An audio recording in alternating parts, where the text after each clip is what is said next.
Homage to Buddha Shakyamuni, homage to Manjushri, homage to all the lineage masters. Profound and subtle dharma is rarely encountered in eons. Now we can follow it. May we realize the Tathagata's meaning. To liberate all sentient beings, please generate unsurpassed bodhicitta. Next, we will discuss the essence of clear light, an overview of the Guhyagarbha Tantra. This essence of clear light is the general overview of the Guhyagarbha Tantra. We are currently focusing on the section regarding the Samaya. Previously, we covered topics such as empowerment, samadhi, the mandala, view, and so forth. Yesterday, we introduced the first of the 5 root samayas. The first root samaya is not abandoning the unsurpassed, meaning that one must not abandon the truth that all phenomena are primordially pure and equal. We must never abandon this truth. Of course, it is actually impossible for anyone to abandon it. It is the ultimate reality of all things. We must not abandon it in our understanding and view. If we abandon this view, it means we have broken our Vajrayana Samaya. You must all contemplate this point very seriously and repeatedly. Today, we move on to the second root Samaya. Second, respecting the Guru is as follows. This is the second root Samaya of the Guhyagarbha Tantra. In general, since all qualities on the path depend upon the spiritual guide, it is even taught throughout all the sutras that one must view the virtuous spiritual guide to be the same as the Buddha. This is especially true for the Vajrayana path. In particular, without reliance upon empowerment received from a Vajra master as well as Upadesha instructions, it is impossible for the path of mantra to blossom in one stream of mind.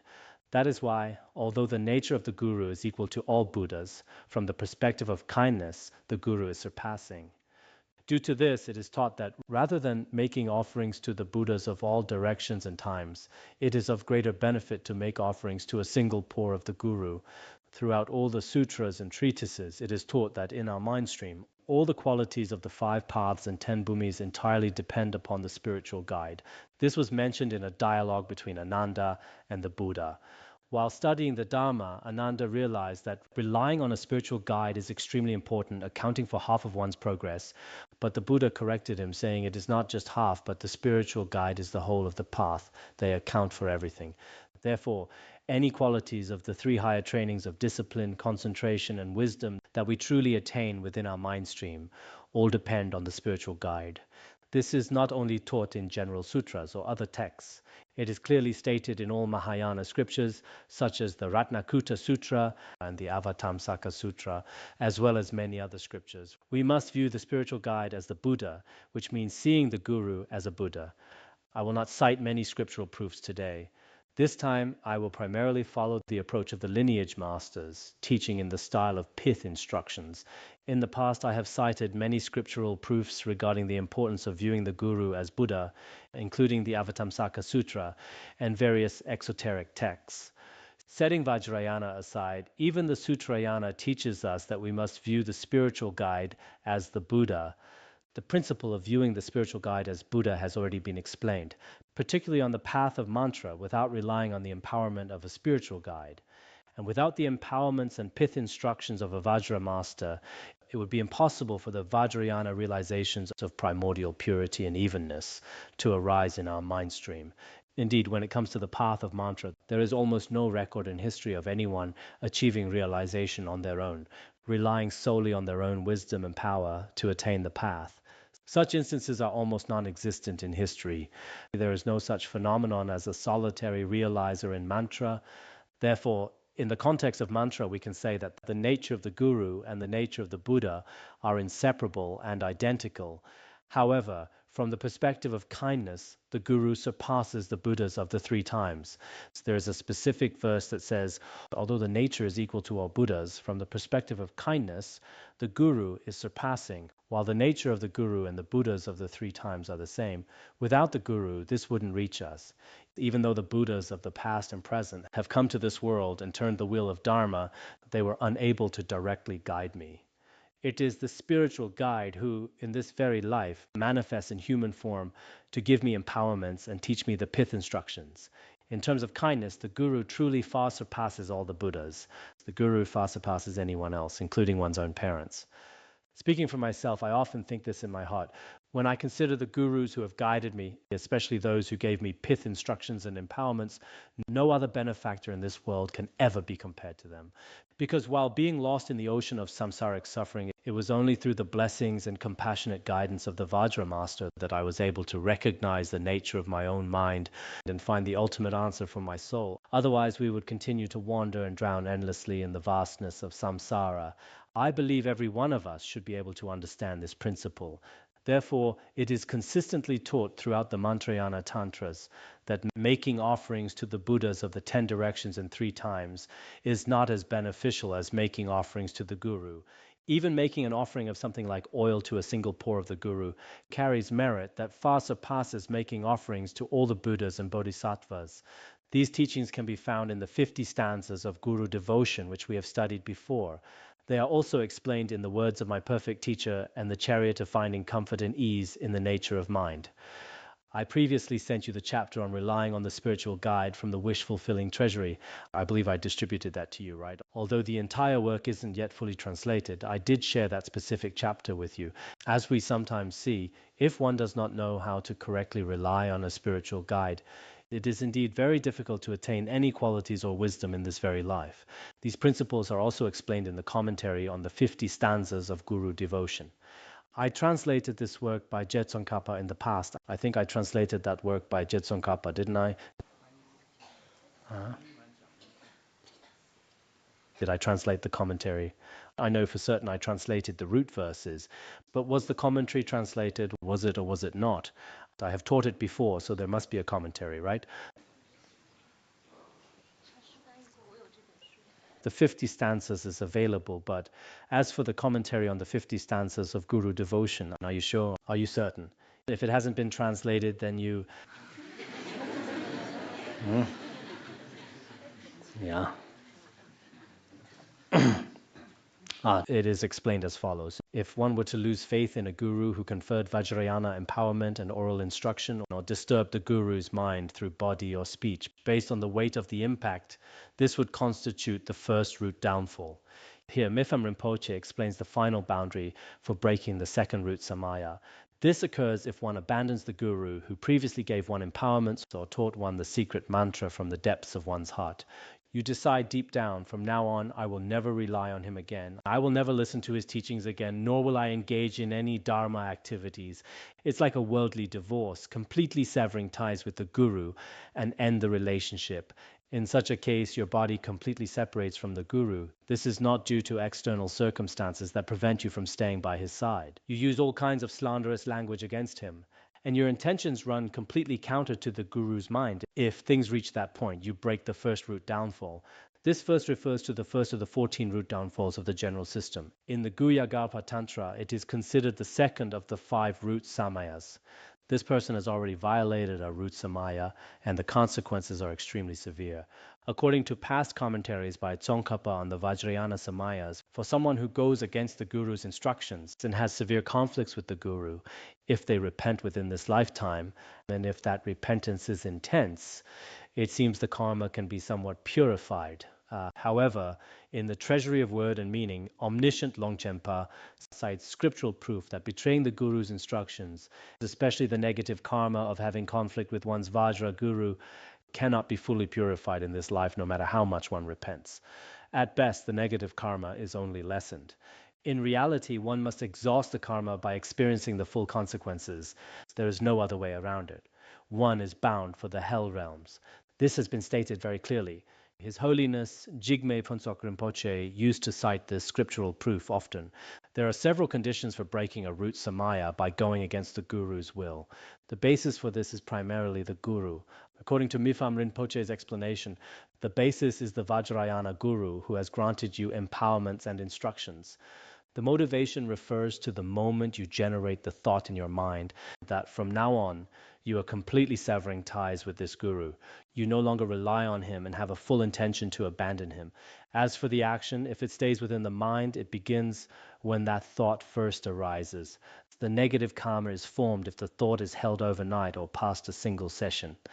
If this mind is accompanied by physical or verbal actions, such as physically striking the guru or verbally abusing him, then the action is considered complete once these behaviors are carried out.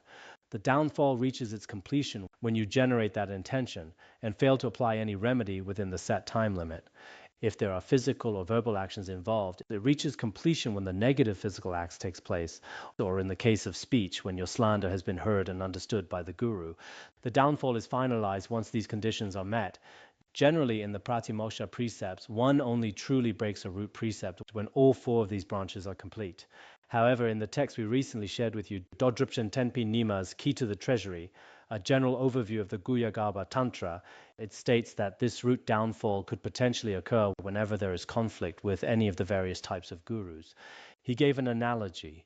For example, there is a root samaya in Vajrayana that strictly forbids slandering non-Buddhist paths. When the four branches of that precept are complete, it also constitutes a root downfall. At this point, it is not just about not slandering Vajrayana schools. You're not even allowed to slander non-Buddhists.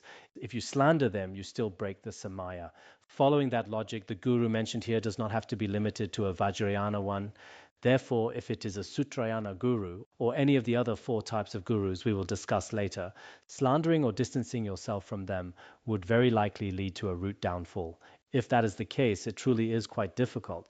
According to Mipham Rinpoche's view, he clarifies here specifically that this refers to abandoning the one who gave you Vajrayana empowerments and instructions from one's heart. Thus, there are slight differences in the wording of these views. This is because the principles of cause and effect are extremely profound. Therefore, we must rely solely on the Vajra speech of the lineage masters, those great beings who have truly realized the suchness of reality to measure these matters. It is difficult to judge these things correctly if we rely only on our own conceptual thoughts. Thus, the perspectives of these two great masters differ slightly. What's the difference? According to Mipham Rinpoche's view, whenever you have a very serious conflict with a guru who has given you empowerments or taught you the secret mantra, you violate the root samaya of mantra. I hope everyone pays close attention to this point. Currently, many practitioners in the Han region, whether lay or ordained, are very fond of receiving empowerments. In fact, while empowerments offer immense merit and benefit, they also carry a great deal of risk. You might receive an empowerment today and start slandering the guru 2 days later. Some people might say, even though I received empowerments and teachings from that guru, I now see that his behavior is improper or unreasonable. Therefore, I no longer wish to rely on him. I want to abandon him. In worldly terms, abandoning someone might be seen as just ending a normal relationship. You might think you can rely on or abandon anyone as you wish, but this involves the laws of cause and effect. In the context of the laws of cause and effect, the moment you truly generate the intent to abandon him, you have already broken the root samaya of mantra in your mind. The consequences of breaking a root samaya are extremely grave.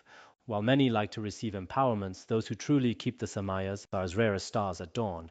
There are very few. Many people might not even know what the specific samayas are, yet they receive empowerments every day.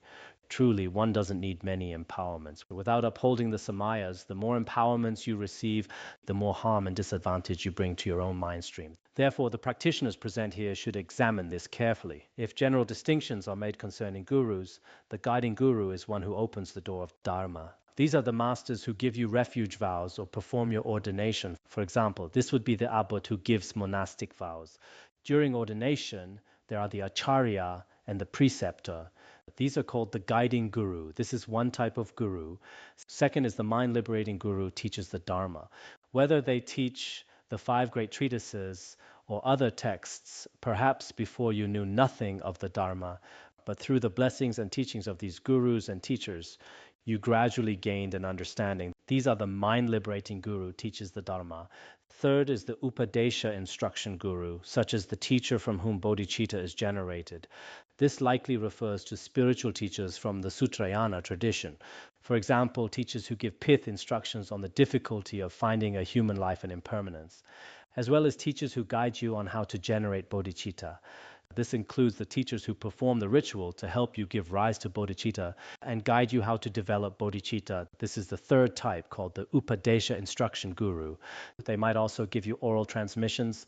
Even if they don't give a direct explanation, masters who give the oral transmission belong to this type. Fourth is the vow-restoring guru, the object for the confession of negativity. For instance, during the bi-monthly confession, You might repent your negative deeds of the past month or 15 days before certain teachers, or if you've committed some negative action in your daily life and then repented in front of a particular teacher. If two people argue and go to a teacher with pure discipline to repent, or if you feel a certain deed was improper, we apply the power of the support during the practice of Vajrasattva. You might say, Guru, I repent before you for killing or stealing in the past, and so on. These are called objects for the confession of negative karma. Fifth is the Samaya Empowerment Guru, the one who confers empowerments. This refers to those who grant various levels of empowerments, such as the vase, secret, and wisdom empowerments. In addition to these five, there are other spiritual guides from whom some dharma may have been received who are general gurus, making six. Even if they don't belong to the previous categories, if they have taught you even a single verse of dharma, or answered your questions about the dharma, or provided you with tutoring or guidance, they are gurus. I even feel that those who lead you to the door of dharma, even if they didn't teach you directly or grant you refuge, but provided the circumstances to bring you to a guru or a refuge teacher, their kindness might be greater than any other. Some of our fellow practitioners didn't study Buddhism at all before, but thanks to some kind-hearted person suggesting, why don't you visit such and such academy or such guru? Their words and guidance led that person to truly find the path. I think the benefit and merit of that could be greater than teaching someone four verses. Personally, I am always deeply, deeply grateful to Khenpo Depa. Why? Because at that time I was quite lost. I had just graduated and wanted to be a monk, but I didn't know Larungar. Back then, I really wanted to be an impressive-looking chant master in a monastery. I actually observed a chant master in my hometown monastery for a long time. He had a truly beautiful voice. Every time there was a ceremony, he wore very good yellow robes. He often told me about the merits of being a chant master. I even asked him, if I become a monk, could you teach me how to chant? He said, if you put in the effort, you can. He told me that when he was young, he used to practice chanting by the river. Eventually, his throat would become quite sore and inflamed, but slowly his voice became beautiful. He said, if you can put in that kind of effort, you should be able to do it too. I told him, in that case, I should probably be fine. But later, Khenpo Depa told me, you should still go to the Buddhist academy. It was because of that one sentence of his that I found my way here at Larungar. So, on one hand, I have received many secret mantra teachings from Khenpo Depa, but most importantly, I often think how that one sentence of his changed this life of mine and changed the destiny of all my future lives. Even though my practice is not great, there were indeed many such karmic conditions involved. For me personally, it was like this. So even if they aren't one of the five types mentioned above, any guru from whom you have received even a slight favor of dharma is called a general guru. One must respect all common gurus in the same way that a patient would rely upon a doctor. It seems that apart from the empowerment guru mentioned earlier, the other four types can be called common gurus. As stated in the Avatamsaka Sutra, these common gurus should be respected just as a patient relies on a doctor. If you have a severe illness, it simply won't work if you don't listen to your doctor. It won't work if you don't take the medicine, nor if you don't receive the treatment. In the same way, you should regard these gurus as your doctors and rely on them as respectfully as a patient would. Some patients don't listen to the doctor at all. I am sometimes like that too. The doctor says, you need to do this 3 times, and I'll say, if it doesn't hurt anymore, once is enough. I'd even start bargaining with the doctor. That's not a very good patient. But in principle, one must listen to whatever the doctor says. Respect must be shown to all uncommon gurus who have revealed the path of mantra by seeing them as actual Buddhas. In Mantrayana, especially toward those gurus who explain the secret teachings to you, every Tantra will emphasize that you must regard them as the actual Buddha. Karma Chakme Rinpoche said that while a guru is teaching the Dharma, even if they are just an ordinary person and not the actual Buddha, at that moment the blessings of the Buddhas and Bodhisattvas of the 10 directions will dissolve into his body. Once the teaching is finished, the Buddhas and Bodhisattvas depart, and the Guru becomes an ordinary person again. So, Karma Chakme Rinpoche explains that while the teaching is in progress, it is only right to show him respect. He also has this perspective. Regardless, this is how it is taught in Mantrayana. This is one way of explaining it. Another way to categorize this is that the general guru includes all spiritual guides. General gurus refers to all spiritual guides. Whether you have a formal Dharma connection or not, this includes all Dharma teachers. The guiding guru reveals the doctrine of Sutrayana teachings to you. This includes the gurus who teach you the 5 great treatises, the 5 treatises of Maitreya, and other Sutrayana teachings. These gurus are called the guiding guru. And the remaining 4, namely the gurus who confer mantra empowerment, teach Tantra, restore vows, and reveal Upanishads. Whether they grant the 4 Mantrayana empowerments or other common empowerments, they are the empowerment gurus of Mantrayana. Since empowerment is so vital, you should read The Key to the Treasury when you have the chance. It also mentions that empowerment is extremely important because the guru directly points out the secret realization of the mind. So at the end of the empowerment, the disciple makes repeated commitments, vowing to rely respectfully before the secret empowerment and so forth. Then there is the guru to teach tantras. Receiving empowerment alone is not enough. One must rely on the explanations of those with a solid Mantrayana view. These tantras must be understood through proper explanation. Without the explanation of an Acharya, one cannot understand them through conceptual thoughts alone. Next are the gurus to restore vows within Mantrayana.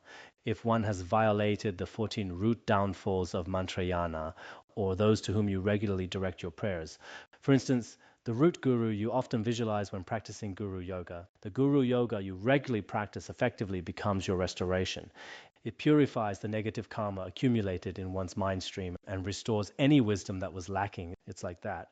Then there is the teacher to reveal pith instructions. In this context, this refers to those who truly explain the nature of the mind to you according to the great perfection. They explain to you what the original nature of your mind is like. Because if one only speaks from a tantric perspective, there are several ways to explain the Guhyagarbha Tantra. One way is a theoretical explanation. With a theoretical explanation, we might not necessarily understand the true pith instructions of mantra. These pith instructions are like the direct pointers found in the great perfections, such as the great perfection of Manjushri, or the pith instructions on the Bardo. This also includes Yeshe Lama or Lama Yangtik. In our Nyingma tradition, there are many such profound pith instructions. Similarly, in the Gelug and Sakya traditions, there are many instructions on Yamataka, Mahamudra, and so on. In the Chan tradition, it's about recognizing the nature of your mind in this very moment. All of these are known as pith instructions. There are certain differences between the pith instructions in Sutrayana and Mantrayana. Generally, the pith instructions of Mantrayana directly point to the nature of mind. This is the role of such a guru. Then what is the proper way to respect them? They are respected according to that order. It is taught that the level of respect must surpass that shown to a king, an uncle, father, mother, or one's eyes and heart. The general guru is regarded as a king and the guiding guru as an uncle. The empowerment guru is regarded as a father and the Tantra explaining guru as a mother. Nowadays, some lay practitioners address their gurus as my father, my mother, my uncle, my elder brother, my younger brother, and so on. This is not without scriptural basis. There are indeed scriptural references for this. And then the restoration guru should be regarded as one's own eyes. Each one is progressively more important. Finally, the guru who gives pith instructions is regarded as one's own heart. One's heart is the most precious. So, the gurus who teach the pith instructions of the great perfection are the most important. In the Vimaningtik and Khandroningtik, this analogy is used and many scriptural proofs are cited to explain it. You should respect and value these gurus deeply, just as you would cherish your own eyes or your heart. Generally speaking, you might be even more attached to them than to your own parents. Just as you would cherish your own eyes or your heart, you are extremely careful with them in every way. So, generally speaking, the proper way to rely on a spiritual guide is extremely important. The guru who confers empowerment, explains the tantras, and reveals Upadeshas is a Vajra masterkind in all 3 ways, so it is required to show this master the greatest respect. In particular, some gurus possess all 3 kinds of kindness. They have granted empowerment, explained the tantras, and taught pith instructions. Some possess 2, they haven't granted empowerment, but have explained the tantras and pith instructions, and some possess 1. For instance, they may have only granted empowerment, or only taught pith instructions, or only explained the tantras. All 3 of these categories are discussed in the commentaries on ascertainment of the 3 types of vows. You should read them when it is convenient. There are extensive and condensed commentaries on ascertainment of the 3 types of vows. The one I previously translated was the condensed one by Khenpo Yunga. Back in 1988, I taught ascertainment of the 3 types of vows at a monastery in Danba. At that time, some of the masters there studied and memorized it very diligently. A while ago, I went to Shechen Monastery. There was someone there who was just an ordinary monk at the time, Now he has become a Khenpo, and he is doing quite well there. He has about 700 or 800 students who are studying under his guidance. I think that we should try our best to apply what we have learned in the past. There are two ways to apply it. One way is to apply it by transmitting the Dharma to others. The other is to apply the Dharma you have received to tame your own mind streams. So whether you apply it yourself or explain it to others, once you have received these teachings, do not immediately discard or abandon them. If you do, you will likely never receive the benefits of the Buddha's teachings. This concludes the section on relying on spiritual guides and respecting the Guru from the Guhyagarbha Tantra. One must never abandon the Guru. Of course, in the process of relying on someone, at a certain point, if you truly cannot generate faith, it is also permissible to leave temporarily. Simply being unable to generate faith does not mean you have broken your samaya. Some practitioners might have stayed with a guru for a very long time and finally reached a point where they no longer wish to stay. However, choosing not to stay doesn't mean you have broken your mantrayana samaya. But once you truly make a vow saying, from now on, even if I have the chance to hear a teaching or receive an empowerment from this guru, I will never have anything to do with this guru again, acting just like people in the secular world. That is truly frightening. So everyone must be very clear about these boundaries. Otherwise, one might not understand. Some have clearly broken their vows, but still believe their discipline is pure. Others haven't broken any vows, but live in constant fear every day. Some of the questions people ask now actually show they don't understand the meaning of the Dharma. If you understand even a little bit, you'll see it's not that severe. Because some people never read these tantras, they get terrified even when they haven't broken any vows.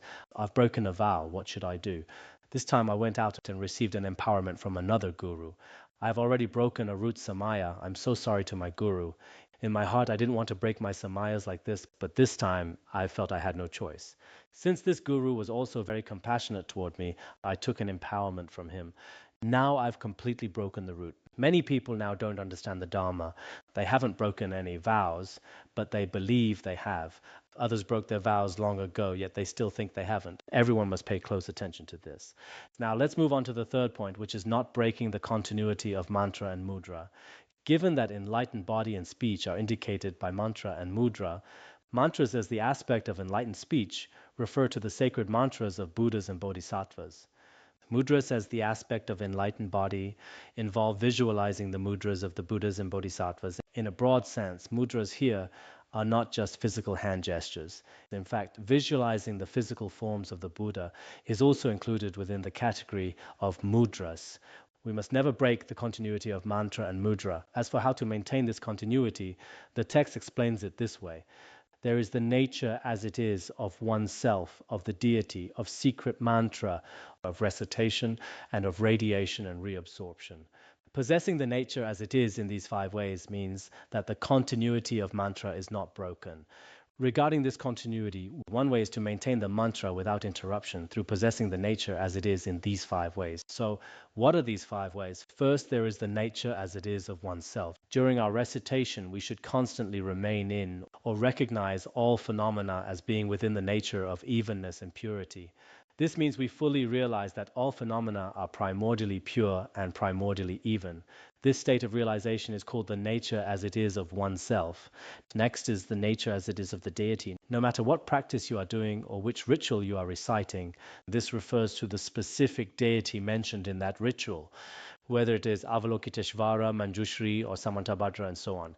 In the ritual and the practice you are focusing on, the visualization of the deity's forms and mudras is called the nature as it is of the deity. Then there is the nature as it is of the mantra. During the process of visualization and practice, there are seed syllables like hum or di. There are also mantras such as the Vajrasattva mantra or the Guru Rinpoche mantra. These are what we call the nature as it is of the mantra. Then there is the nature as it is of recitation. In the course of practice, there is chanting and recitation. When reciting these mantras, sometimes it sounds like the humming of bees, a buzzing kind of recitation. Sometimes it is silent recitation where you recite quietly in your mind. Sometimes it is mental recitation done purely through consciousness. There is also Vajra recitation and so forth. And all of these are called the nature as it is of recitation. Finally, there is the nature as it is of radiation and reabsorption.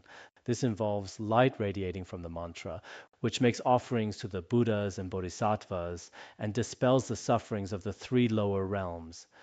Then this light is absorbed back as it returns. You receive all the qualities of the Buddha's body, speech, and mind, as well as wisdom, siddhis, and so on. So the light is radiated out and then absorbed back. During radiation and reabsorption, you visualize making offerings to those above and practicing generosity to those below. To maintain continuity, it is best if you keep your mantra recitation uninterrupted and sincerely apply these 5 methods. Actually, there should be 5 ways of practicing this nature as it is. One maintains continuity through these 5 methods of practice. If you frequently recite mantras, and if you are a practitioner of superior faculties with a high level of realization, you might practice through the 5 types of nature as it is, visualizing both yourself and the deity with complete clarity. By reciting the mantra without interruption in that way, you maintain the continuity of mantra. What about the continuity of mudras? Not losing the continuity of mudra is 4-fold. Namely the great mudra of visualizing the wisdom deity. This means visualizing the body of the deity.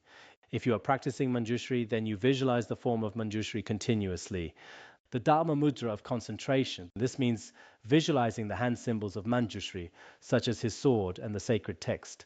This is what we call contemplating the Dharma mudra. The sacred mudra of expression. This refers to the seed syllable of Manjushri. For example, Arapatsanatya, or simply the syllable Diya. This is the heart mantra of Manjushri, the seed syllable of the deity. And the activity mudra of movement. This means performing the hand mudra of the deity. Manjushri has his own mudra, and Avalokiteshvara has his own mudra. However, we will discuss these mudras later. If you don't know how to form these specific mudras, you can simply join your palms. The gesture of joining palms is also called the Vajra fist. Therefore, this single gesture of joining palms includes all mudras. I myself don't know how to form many different mudras, but Mifam Rinpoche once said that joining palms represents all mudras. So this statement is very helpful for me. Therefore, not losing the continuity of mudra means visualizing the deity in your heart and visualizing the deity's hand symbols. For instance, when practicing Vajrasattva, you think of his mantra, his hand symbols, and his physical form, while simultaneously joining your palms if you can form that mudra. Some deities have their own specific mudras for their practices, but in reality, in many rituals, it doesn't seem to require a specific mudra for every single deity. In some books from the Han region, they discuss the mudras of various Buddhas quite extensively. Generally, in Vajrayana, the 5 Buddha families have their own distinct mudras, but I am not entirely sure whether every other deity has a unique mudra. However, generally speaking, the gesture of joining palms can represent all mudras. So the main point is that for those who have received Vajrayana empowerment, reciting mantras and visualizing the deity must never be interrupted. So how do we maintain this continuity? The text specifies the timing for us here. For practitioners of superior faculties, one would not break the continuity of mantra and mudra by practicing 4 times in a 24-hour period. 4 times means the morning, afternoon, the first half of the night, and the second half of the night. Alternatively, it could be 3 times a day, perhaps twice during the day and once at night, or twice at night and once during the day. Maintaining the mantra and mudra without interruption during the 3 times and so forth, or during at least 1 session in a day and night, this means practicing at least once within a 24-hour period. You could do this upon waking up in the morning or before going to bed at night. Generally speaking, for superior practitioners, some have consistently practiced this way for many years. Whether it is in the evening or morning, they visualize the deity and practice the Dharma once. They have never let it be interrupted. It might be difficult for many people to practice 4 or 6 times throughout the day and night, but those with exceptional practice might actually do that. Those of average faculties practice at least 4 or 6 times a month. The 4 times refers to specific days in a month. These are the 10th and 15th of the waxing moon and the 25th and 30th of the waning moon. If you practice 6 times, you would add the 8th and the 29th.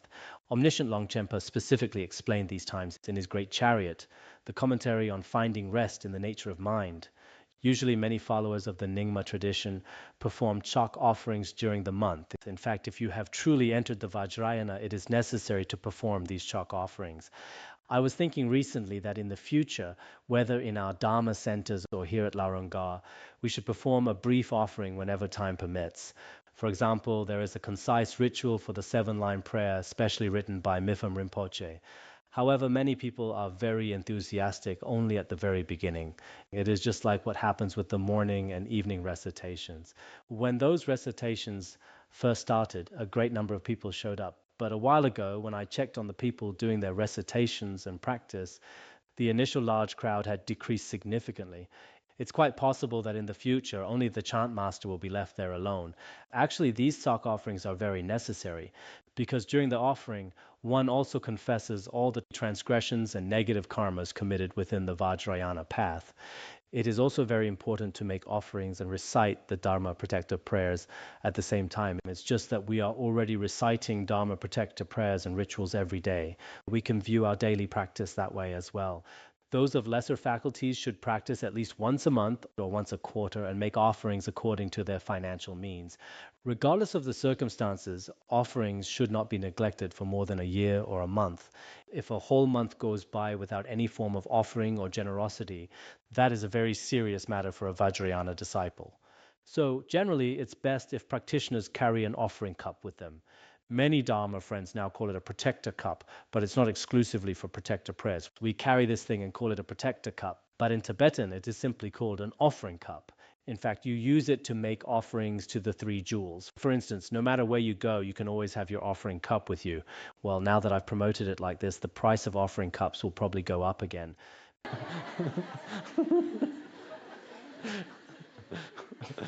Maybe in the future the shops should stock up first before I speak. That might be better. Otherwise, it will be just like what happened before. Generally, you should make an offering at least once a day. If you cannot do it daily, then do it every few days. Some people leave a little tea in the cup for days, and after a couple of days, there was a person who said the protectors really do exist. They saw that after 2 or 3 days, the tea was all gone. It turns out the tea just dried up. It wasn't that the protectors actually drank it, but I insisted the protectors truly exist. I checked after 2 days and saw the protector's bowl was empty. They must have come quietly to drink it. Especially in the Han region, if you make an offering in the morning, half of it might be gone by the afternoon when the weather is hot. In fact, reciting the protector prayers is also important. Don't we often recite when you make offerings, you are not just reciting protector prayers, but also offering to the three jewels. By making such offerings, you maintain the continuity of mudras and mantras. Even if we cannot perform full sock offerings normally, we can still do these simple offerings ourselves. If one holds the attitude of forsaking effort toward the mantra and mudra of deity practice, then this root samaya will gradually diminish. It is explained very clearly here. When is this third samaya broken? It's when you have the thought, I will never make offerings to these deities again. I will never recite these mantras again, and I will never practice the visualizations again.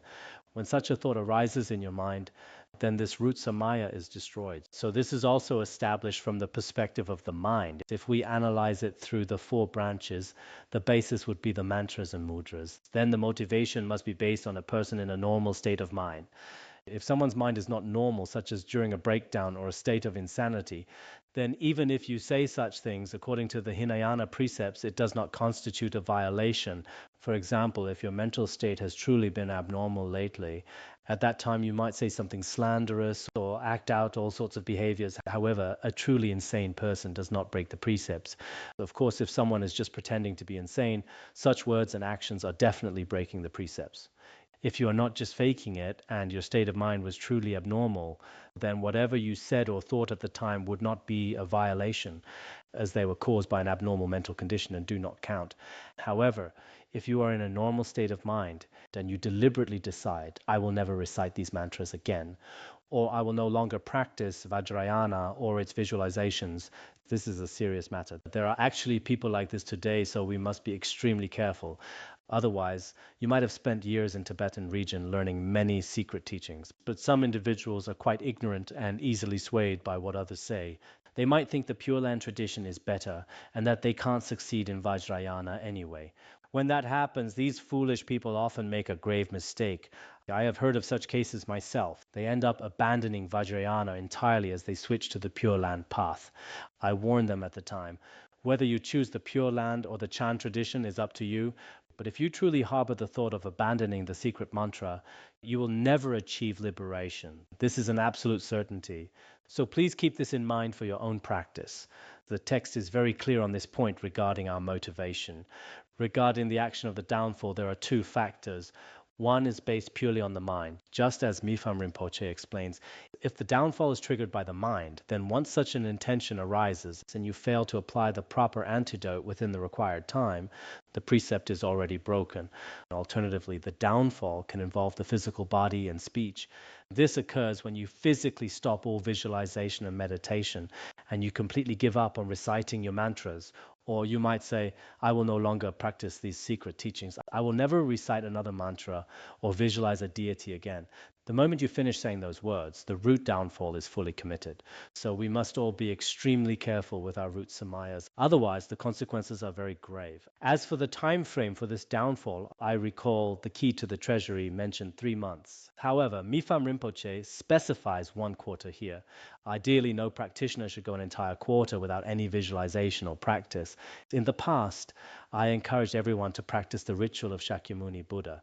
When I was translating that text, I noted that Buddha Shakyamuni is the essential embodiment of all infinite, peaceful, and wrathful deities. This is exactly what Mifam Rinpoche stated. You can find this point at the end of the final volume of the extensive biography of Buddha Shakyamuni. At that time, I realized that if you visualize Buddha Shakyamuni and maintain your practice daily, you won't violate this root Vajrayana Samaya. Think about it. You might have received empowerments for Avalokiteshvara, Kalachakra, and various other deities from different masters. If you had to practice every single ritual one by one, it would be quite difficult to maintain them all without interruption. But as we mentioned during the teachings on finding comfort and ease in the illusoriness of things, all Buddhas, Bodhisattvas, and deities are ultimately one in essence. While it is best to practice each specific teaching for which you have received empowerment, if that is not possible, you can simply visualize your main deity as being inseparable from all the other deities you have received empowerment for. For example, when you recite the ritual of Shakyamuni Buddha each day, view that all wrathful and peaceful deities, including the Guyagarbha, Kalachakra, or Guya Samaja, as well as Avalokiteshvara and Manjushri, they all share the same essence as Buddha Shakyamuni. Then we recite the heart mantra of Buddha Shakyamuni 100 times each day. Also, when we practice Guru Yoga, realizing the Guru is the embodiment of all Buddhas and Bodhisattvas, then through our daily Guru Yoga practice, the requirement to never interrupt our mantras and mudras can be fulfilled. Generally, this precept is hard to break unless someone develops wrong views, stops practicing, and quits the Dharma. Unfortunately, there are people like that. They might say, I used to practice Vajrayana, but I don't anymore. I received many empowerments before, but I won't anymore. It's no big deal. When I was in Hong Kong recently, I met a professor who told me he had received empowerments years ago. I asked him, do you still practice now? He said, I don't really do any practice now. I'm mainly focused on research now. I generally don't practice these teachings. At that moment, I thought, this poor man is in real trouble. What's the point of research if you neglect the practice? People just don't understand. If they had been properly taught from the beginning, they wouldn't act this way. Since everyone naturally wants what's best for themselves, this only happens because they don't know. Perhaps the guru who gave him the empowerment never explained the commitments, so he thought of empowerment as just a ceremony, something to practice for a while, and then drop whenever he lost interest. He didn't know the critical consequences. It's sad to see even some professors with white hair showing such a naive attitude toward their spiritual life. That concludes our discussion on the third root Samaya. Fourth, the Samaya of the Vajra relatives is to have love for those who have entered the perfectly correct path. Next, we will focus on having loving kindness for our Vajra brothers and sisters. This applies to the great vehicle in general, and in particular, even more so in mantra, for those who have relied upon the same Vajra master, are of the same mandala, and have received empowerment and upadeshas together. We should cherish and love all these Dharma friends. Broadly speaking, Mahayana Dharma friends share the same view and conduct. More specifically, it refers to everyone who has entered the Vajrayana. And on an even deeper level, it means those who rely on the same guru, or those who were taught by that guru at the same time, those who received empowerments and pith instructions in the same mandala. Until enlightenment is reached, one should not break the continuity of feeling loving affection toward Vajra relatives. When we take the Vajrayana vows, our commitment is not just for this lifetime. Unlike worldly relationships, such as being brothers or sisters, one is a sibling only for this current life. Similarly, worldly classmates are only classmates for the duration of this life. However, in Vajrayana, this connection lasts until enlightenment. Generating bodhicitta is the same. We make the aspiration together to reach enlightenment. Reasonably, this bond and feeling of loving affection are far more significant. Why do two brothers share such a special bond? It is because they are siblings in this life, so they must cherish one another. In that sense, the relationship between Vajra relatives is even more crucial. It is a bond that cannot be severed until enlightenment is attained. One should not break the continuity of loving affection. It is a root downfall to abandon them from one's heart. If you give rise to the thought toward a Vajra relative with whom you entered the Vajrayana, thinking, from now on, I never want to associate with them again, you violate the root samaya. This is a precept that is very easily broken. Conflicts between people arise so easily nowadays. At such times, even over a trivial matter, two people might have received teachings from the same guru, and they were very close at the beginning. I often tell people, don't have a hot-headed start only to turn ice cold in the end. Otherwise, you are just swinging from one extreme to the other. At first, they're crazy hot, like they're boiling at 100 degrees, but then they go cold, like 20 below zero, and just don't care. A relationship like that is hard for anyone to sustain. So everyone must realize this. Even worldly classmates should respect each other. For instance, those who were side by side through 4 years of college or shared the same journey together, or during 5 years of elementary school and so on. But in reality, the bond formed by receiving an empowerment from the same guru and within the same mandala is of an entirely different value and significance. Ignorant worldly people simply don't understand this. They feel as though receiving empowerment from or relying on the same guru means nothing at all. This is a very foolish attitude. This root downfall can also be examined through the 4 factors. First is the basis, which refers to any kind of dharma relative. As mentioned, this includes general relatives or Vajrayana relatives, or those who rely on the same guru. These serve as the basis. Second is the motivation. Some commentaries describe this as giving rise to hatred. In the Kalachakra Tantra, it is taught that one breaks the third root samaya when hatred arises. However, Tsongkhapa and others argue that simply feeling hatred is not a root downfall yet. Only when you use words or actions to push them away and reject them do you break the root samaya. As for the action, if it depends solely on the motivation, then when hatred arises and you fail to apply an antidote within the specified limit, the root samaya is broken. If the downfall requires the involvement of body and speech, it is committed when your words are heard and understood by the other person, and when your actions are driven by hatred, such as physical assault or driving them away.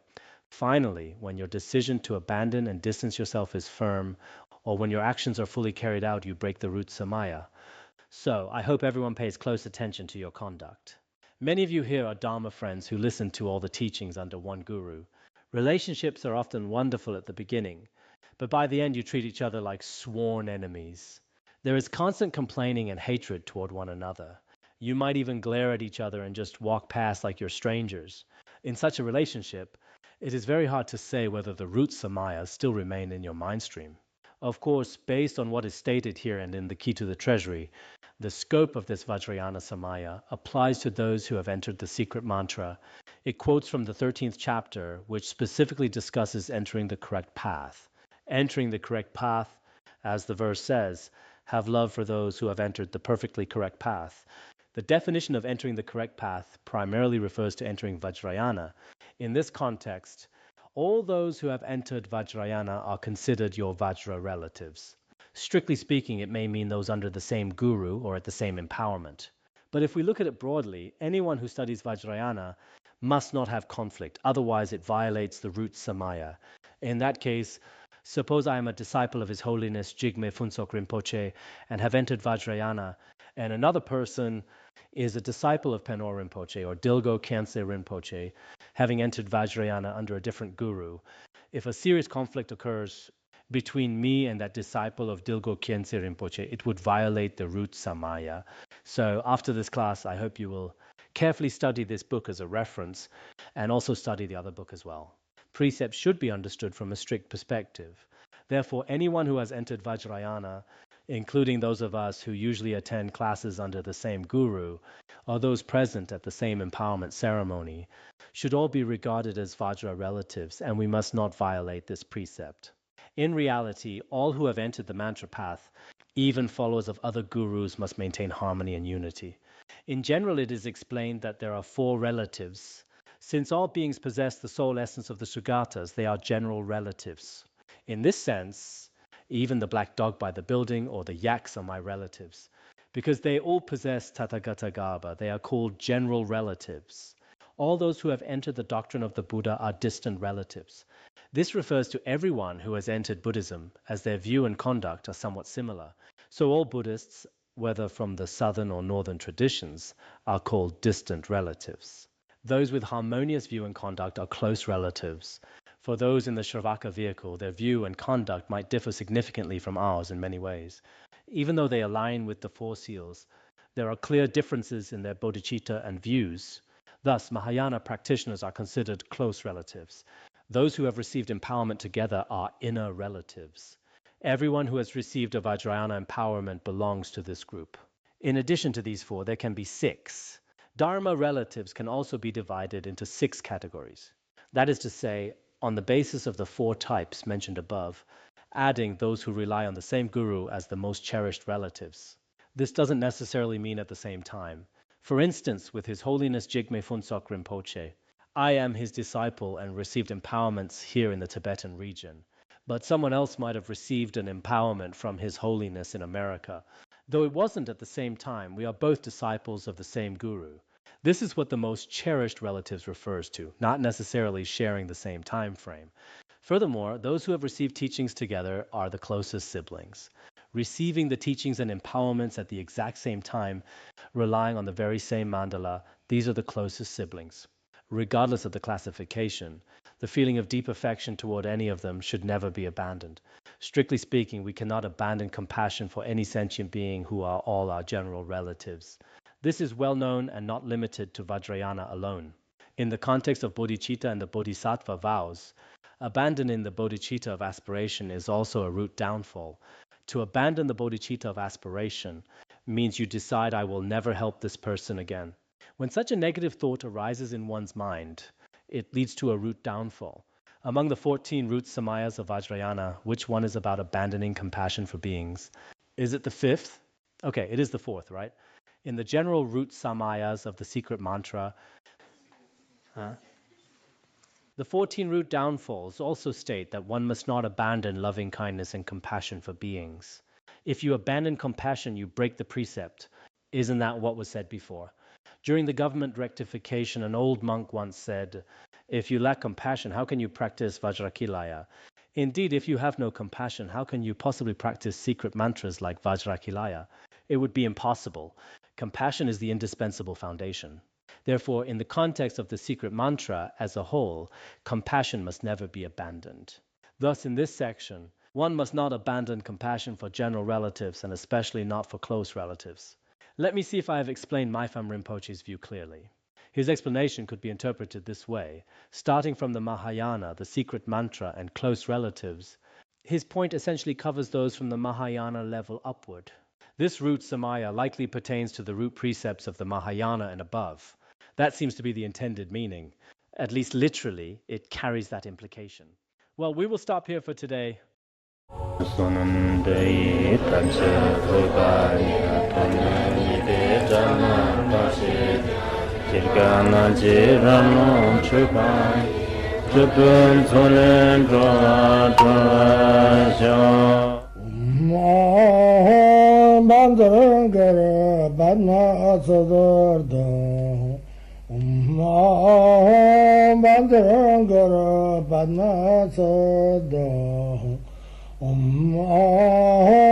Bandara Bandara